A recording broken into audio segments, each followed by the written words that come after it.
Bonsoir à tous, merci d'être venus aussi nombreux au nom du comité de l'atelier Histoire en Mouvement. Donc l'atelier Histoire en Mouvement est une association qui a été créée l'année passée par des étudiants et des travailleurs soucieux de conserver les mémoires et les traces des mobilisations pour la libération des femmes, des peuples et des travailleurs. Donc c'est pour ça que nous sommes très heureux de vous accueillir aujourd'hui à l'occasion des 50 ans de la conférence tricontinentale. Donc finalement, la conférence tricontinentale, qu'est-ce qu'elle représente? Elle représente l'union des peuples du Sud dans une perspective anti-impérialiste et l'UNI, mouvement de libération, pays progressiste, parti. Et plutôt que de vous faire une introduction qui serait de toute façon pas appropriée, il y a deux petits clips vidéo que je vais vous montrer avant de céder la parole à nos intervenants. Donc le premier extrait. En janvier 1966, seulement 2 mois après le départ du Che du Congo, Cuba organise une assemblée sans précédent qui réunit tous les mouvements révolutionnaires armés des 3 continents les plus pauvres. L'île conforte ainsi son rôle de leader de l'internationalisme.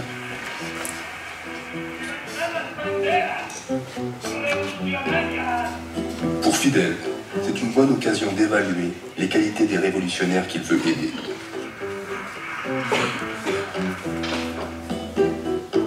Amilcar Cabral est la vedette de cette conférence. Il n'a que 31 ans et mène une lutte féroce contre l'Empire portugais depuis l'un des pays les plus pauvres et les plus petits d'Afrique, la Guinée-Bissau.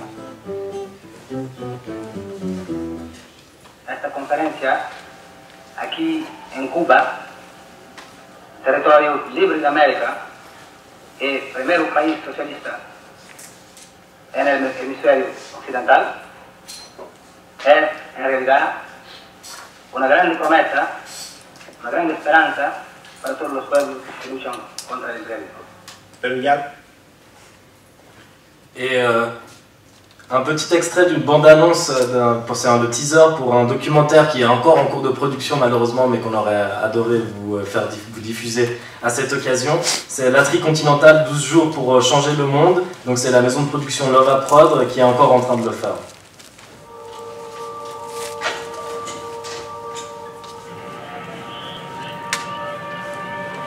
Au cœur des années 60, partout dans le monde, les mouvements de libération nationale se multiplient.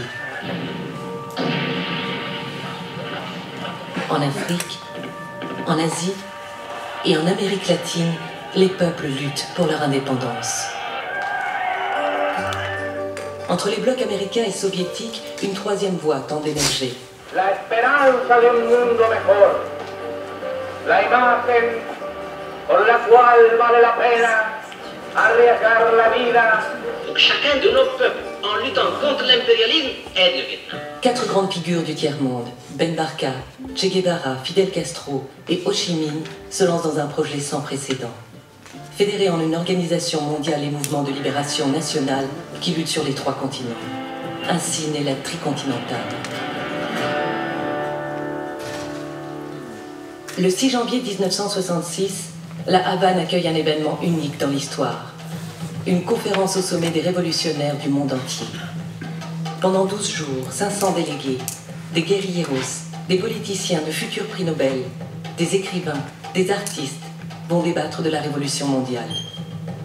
Il y a 2 grands absents. Guevara est parti en secret soutenir la rébellion au Congo. Quant à Ben Barka, il vient d'être enlevé à Paris. Les Vietnamiens, en guerre avec les États-Unis, sont accueillis en héros. En consideración de las delegaciones que nos hacen el altísimo honor de visitarnos, a este año le llamemos el año de la solidaridad, y que todos los que estén de acuerdo con este nombre, que levanten la mano.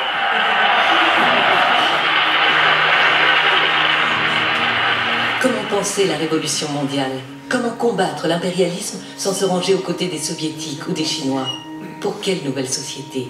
À la Havane, en ce mois de janvier 1966, les cultures révolutionnaires se confrontent. La delegación cubana saluda a todos los combatientes antiimperialistas. 82 délégations de pays décolonisés, de mouvements de libération afro-asiatiques et de formations de guérilla d'Amérique latine incarne à la tribune le tiers-monde militant.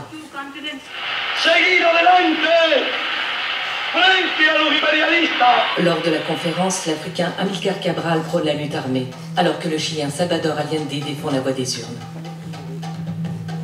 Pour la première fois dans l'histoire, on parle de révolution mondiale, de l'émancipation des peuples, d'environnement, d'éducation pour tous, d'égalité homme-femme, de l'annulation. Donc, pour revenir sur cette conférence tricontinentale, nous vous avons préparé plusieurs événements, vous avez les programmes devant vous. Donc ce soir, on a la chance d'avoir Saïd Bouamama et Bachir Ben Barka avec nous. Demain, il y aura le vernissage d'une exposition d'affiches de la solidarité internationale qui sont exposées au Café Métis jusqu'à samedi. Le vernissage est demain à dès 18h30. Mercredi, la projection du documentaire Concerning Violence. Donc ce documentaire avec des images d'archives des luttes de libération en Afrique et Laurie Lille qui lit des extraits d'Années de la Terre de Frantz Fanon. Et finalement, jeudi, une soirée débat avec 3 militants internationalistes, Françoise Faure, Franco Cavalli et Nils Anderson, qui vont nous partager leur expérience de la mobilisation des mobilisations pour la solidarité internationale. Et ce débat sera suivi d'une petite fête de clôture. Et on vous invite à participer nombreux à ces différents événements. J'aimerais remercier toutes les organisations qui ont permis la réussite, déjà qu'on puisse tenir cet événement et que j'espère son succès. Je vais maintenant présenter nos deux orateurs de la soirée.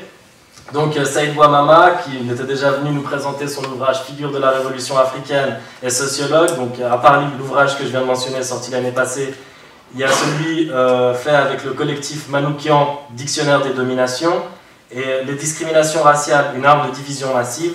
Et vous pouvez aussi le suivre sur son blog bouamamas.wordpress.com. Je crois que j'ai rien oublié. Okay. Et avec un livre qui se prépare, notamment où il reviendra sur la tricontinentale qu'on attend avec beaucoup d'impatience. Bachir Ben Barka, mathématicien, maître de conférence, enseignant en mathématiques.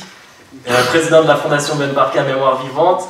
Donc il a rédigé la préface à Mehdi Ben Barka de la collection Pensée d'hier pour demain. J'ai un exemplaire publié par le CETIM. Julie vend à l'entrée pour les personnes intéressées.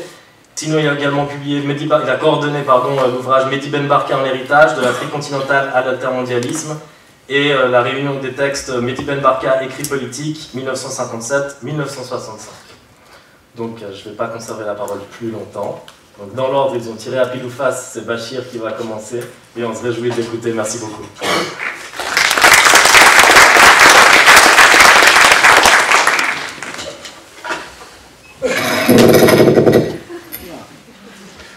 Bonsoir, merci beaucoup.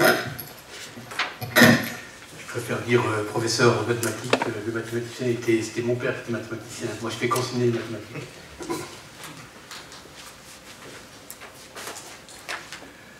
Merci aux organisateurs qui ont donné cette possibilité de vous parler de cet événement considérable que fut la tricontinentale, aborder l'un des aspects de la tricontinentale. J'ai aussi un grand plaisir d'être à Genève pour parler de ce sujet. Il y a une longue histoire entre Genève et Mehdi Ben Barka. Il s'est d'abord installé en 1961, lors de son premier exil forcé. Il était d'abord à Paris, donc il s'est installé à Paris en 60, donc il est obligé de quitter le Maroc suite à une soi-disant découverte de complot contre le prince héritier Hassan. Il s'est installé à Paris, puis ensuite, à partir de 61, à Paris ne garantissant plus les mêmes conditions de sécurité. On est vers la fin de la guerre d'Algérie, avec l'OAS qui s'est laissé à Paris, et puis aussi pour être plus proche aussi avec ses camarades du FLN, il est venu s'installer à Genève. Et il est revenu en 63, lors de son second exil, après sa double condamnation à mort au Maroc. Et bien sûr, il était depuis entre 63 et 65 jusqu'à sa disparition, donc il faisait la navette entre Genève, Alger et Le Caire, où sa famille, nous résidions. Genève, c'est aussi pour moi les amis de solidarité, du groupe Henri Curiel, avec qui il a fait beaucoup d'actions, beaucoup discuté, précisément pour la progression de la culture mentale, mais c'est aussi qui assurait sa protection quand il était à Genève. Et j'ai une pensée particulièrement émue pour Dida Fawzi, qui nous a quittés trop tôt. Et donc je pense beaucoup à elle, Et puis bien sûr, plaisir d'être à côté de Saïd Bouamama pour évoquer toute cette période. Donc c'est vrai qu'il y a 50 ans, un mois après, se tenait cette conférence d'Afrique continentale, qui devait ouvrir aux peuples d'Afrique, d'Asie, d'Amérique latine, des perspectives nouvelles pour renforcer leurs moyens de lutte contre le néocolonialisme, l'impérialisme et le sionisme. Je crois que Amilcar Cabral l'a très bien résumé, une grande promesse pour les peuples du tiers-monde, pour les peuples du Sud. Ce n'était pas la première manifestation de la solidarité entre les peuples en lutte contre l'oppression, la dictature, l'agression extérieure, l'occupation ou tout simplement l'injustice. Sans remonter à la Révolution française, sans remonter à Toussaint Louverture, à Simon Bolivar, sans développer l'exemple spécifique de la solidarité de classe et de la Première Internationale, je m'arrêterai sur quelques situations. D'abord, le Congrès des peuples d'Orient à Bakou, en 1920. La lutte des peuples colonisés pour leur indépendance est reconnue comme partie intégrante du combat des prolétaires et des opprimés contre le capitalisme et l'impérialisme. Ensuite, pendant la guerre du Rif, entre 21 et 25 et 26, où la population dirigée par le Krim se battait contre l'occupation coloniale. À ce moment-là, il y a eu une solidarité internationale qui s'est manifestée de différentes manières. Grève, manifestation en France, lutte des mères de soldats, manifestation de soutien depuis l'Amérique latine, où le parallèle avec le combat de Simon Bolivar a été clairement établi. Il y a eu des résolutions de l'internationale communiste. Et Ho Chi Minh, ouvrier en France, ouvre son journal, le Paria, organe de l'Union intercoloniale, au texte d'article. Et de manière plus anecdotique, il est aussi possible de trouver un lien symbolique entre Al-Krim, la révolution du Rif, et la révolution cubaine et l'Afrique continentale. L'instructeur militaire de Castro et de Che Guevara au Mexique était un colonel de l'armée espagnole qui avait été fait prisonnier au Rif et à ce titre avait pu observer les méthodes de guerre révolutionnaires développées par les troupes ricaines. Dans le prolongement de la guerre du Rif, la résistance de la République espagnole contre le fascisme a vu émerger un grand mouvement de solidarité militant et populaire dans le cadre des brigades internationales. Et d'une manière plus significative, si on veut se situer dans la filiation de l'Afrique continentale, il est important de citer la conférence de Bandung tenue il y a 60 ans. Ce fut un événement capital dans la prise de conscience des peuples d'Afrique et d'Asie de la nécessité de s'organiser, de faire entendre leur voix sur la scène internationale et de soutenir leur lutte d'indépendance nationale. Bandung fut quand même une conférence hétérogène, composée de représentants du gouvernement. Les délégués de pays progressistes comme la Chine, l'Inde ou l'Égypte côtoyaient ceux de gouvernements féodaux. Il y eut également des représentants du mouvement d'indépendance. L'apport principal de la conférence de Bandung a été d'affirmer le droit des peuples à la libération de la domination coloniale et au développement, sans toutefois aller jusqu'à la remise en cause des structures archaïques et inégalitaires dans lesquelles les puissances coloniales allaient les laisser. On peut également s'interroger sur l'absence des pays d'Amérique latine qui avaient déjà acquis leur indépendance depuis un certain temps, mais sans pour autant être des États souverains vis-à-vis de la domination impérialiste nord-américaine. On pouvait y voir les prémices de la capacité des puissances coloniales et impérialistes d'anticiper les conséquences de l'esprit de Bandung et d'essayer d'en détourner et de récupérer l'élan. L'esprit de Bandung, c'est-à-dire l'appui au peuple d'indépendance nationale, la mise en place du groupe des non-alignés, troisième force entre capitalistes industriels et pays socialistes industriels, l'esprit de Bandung avait commencé à montrer ses limites face à la réalité de la mise en place des mécanismes politiques, institutionnels et économiques qui allaient permettre la continuation d'exploitation des richesses minières, agricoles, culturelles et intellectuelles des anciennes colonies. Il devenait évident qu'il fallait prolonger l'esprit de Bandung dans un sens plus radical, porté plus par les organisations populaires que par le gouvernement.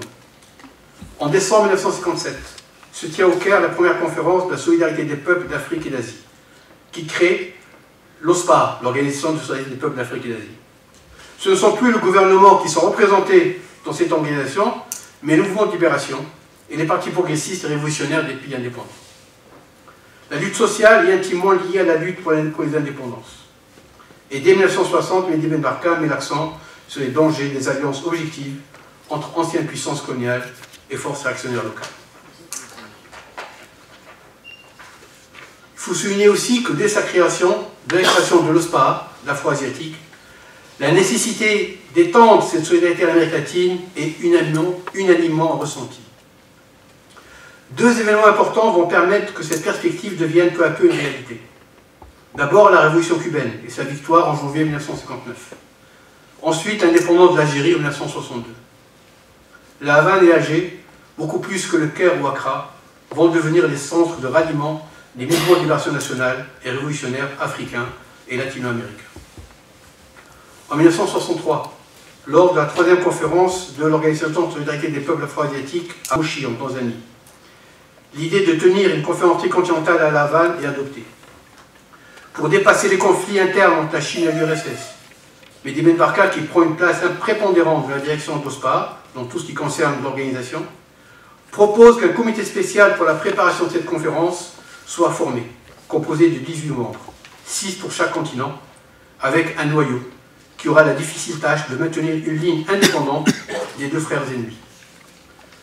Et ce noyau font partie les représentants du Maroc, bien sûr Mehdi Ben Barka, mais aussi les représentants de l'Algérie, de l'Égypte, du Ghana, du Vietnam, de Cuba et du Paraguay.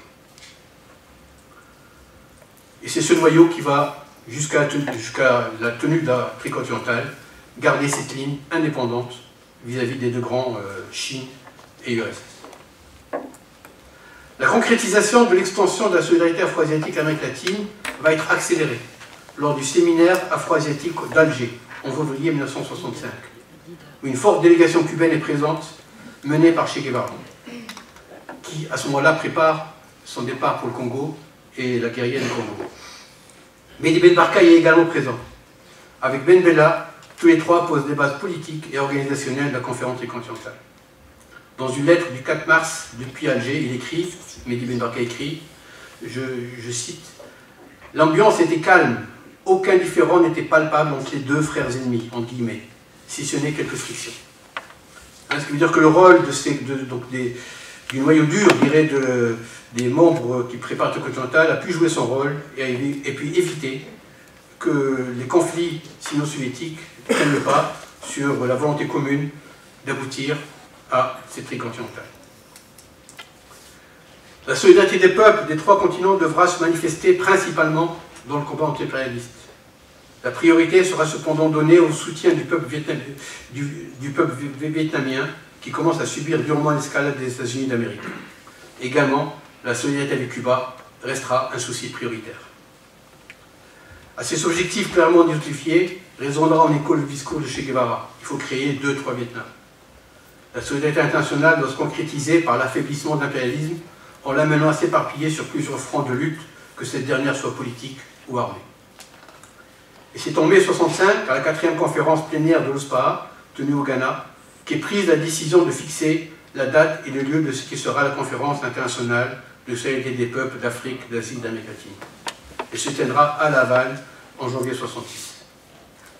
Une autre décision est prise. La composition du comité préparatoire chargé d'organiser, ainsi que la présidence de ce comité, est confiée à Mehdi Ben Barka, reconnaissant ainsi ses capacités d'organisateur, de négociateur, ainsi que sa parfaite connaissance de la situation des différents mouvements de libération et partis progressistes et révolutionnaires. Il est l'arbitre indispensable entre Moscou et Pékin, mais aussi il est l'arbitre dans le choix de toutes les délégations qui allaient être présentes à la tricontinentale. L'été 65, il multiplie les voyages à Cuba et en Asie, notamment en Chine et au Japon, où Nagasaki intervient dans le cadre de la conférence contre les armes nucléaires. En septembre 65, l'ordre du jour de la tricontinentale est arrêté, et un appel mondial signé par Mehdi Ben Barka est lancé en faveur de la conférence. Les grandes lignes définies à Alger s'y trouvent développées. Je cite quelques extraits d'appel de la tricontinentale. Je cite. La solidarité entre les peuples d'Afrique, d'Asie et d'Amérique latine est déjà une réalité vraiment établie depuis longtemps. Il existe déjà un lien étroit entre les peuples des trois continents. Tous ont dû affronter les mêmes problèmes, tous ont été menacés par le même danger de l'oppression, l'agression et l'intervention armée.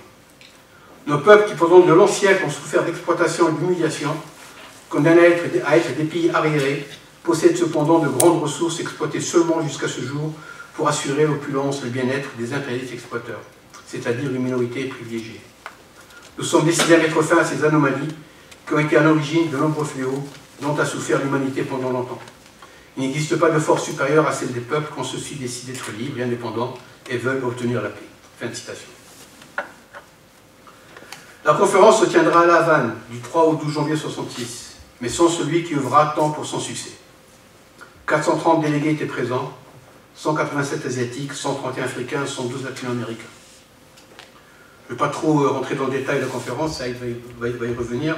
Tout simplement dire que la conférence en soi, la première et la dernière du genre, fut un succès. Malgré les obstacles et la résurgence des contradictions sino-soviétiques, les résolutions finales reprirent toutes les lignes forces contenues dans l'appel.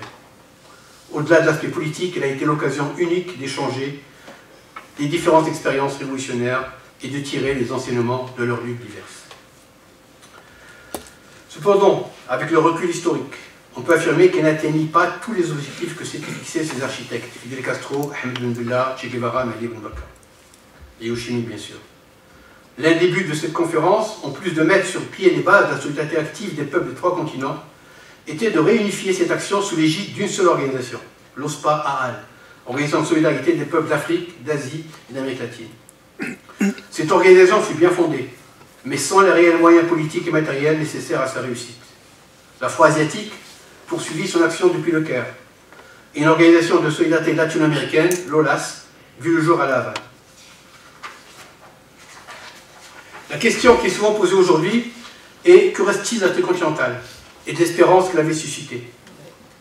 La solidarité internationale entre les peuples se développe dans un rapport de force permanent avec le néocolonialisme, l'impérialisme et leurs alliés locaux, souvent installés dans le cadre de coups d'État militaires. On ne peut pas ignorer les coups portés à l'élan révolutionnaire par l'action criminelle directe de ces forces, par l'élimination des dirigeants et des cadres des mouvements de libération nationale et révolutionnaire, apportant un soutien inconditionnel aux forces les plus rétrogrades et les plus corrompues, au détriment des forces porteuses de progrès et de démocratie. Ahmed Ben Bella est renversé en juin 1965. Le sommet des États arabes de l'automne 1965 adopte une résolution où les gouvernements s'engagent à ne pas intervenir dans les affaires internes des uns et des autres. La guérilla du Tché au Congo est un échec. Le coup d'État d'Indonésie se déroule avec le massacre de centaines de milliers de communistes. Les États-Unis interviennent à Saint-Domingue. Mehdi Ben Barka est enlevé à Paris. Suivront d'autres assassinats.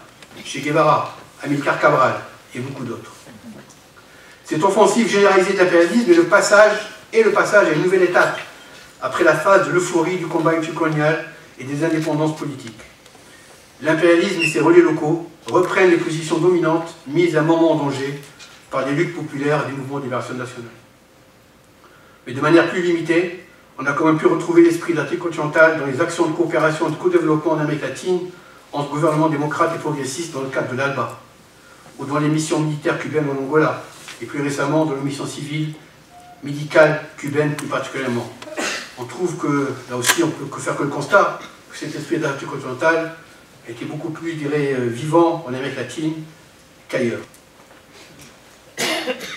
50 ans plus tard, de nouveaux défis sont imposés aux peuples des 5 continents, cette fois-ci, et non plus uniquement des peuples des 3 continents du Sud. Imposés aux peuples des 5 continents par la mondialisation, par la domination d'idéologies néolibérales et la financiarisation de l'économie mondiale. Leur hégémonie exige une approche et une réflexion différentes autour des mêmes problématiques. La nécessité de développer de nouvelles formes de solidarité entre les peuples, de mettre en œuvre des résistances à opposer à la volonté des multinationales, de substituer leurs lois à l'expression démocratique des peuples, de repenser les échanges nord-sud et de réinvestir le champ d'action sociale et citoyenne. Les manifestations meurtrières au nom d'idéologies rétrogrades moyenâgeuses, les guerres menées par les régimes autocratiques contre leur propre peuple, les détournements et les récupérations politiques des soulèvements populaires font partie intégrante de cette volonté d'imposer un nouvel ordre mondial, ou plutôt d'imposer un désordre mondial propice à la continuité du pillage impérialiste. C'est vrai qu'on est loin de l'optimisme des initiateurs de l'Afrique continentale. Cependant, des éléments d'espérance accompagnent toutes les formes de résistance à l'hégémonie du capitalisme. La diversité de ces formes de résistance et leur vitalité sont le gage de l'émergence de ces nouvelles formes de solidarité. Je vous remercie.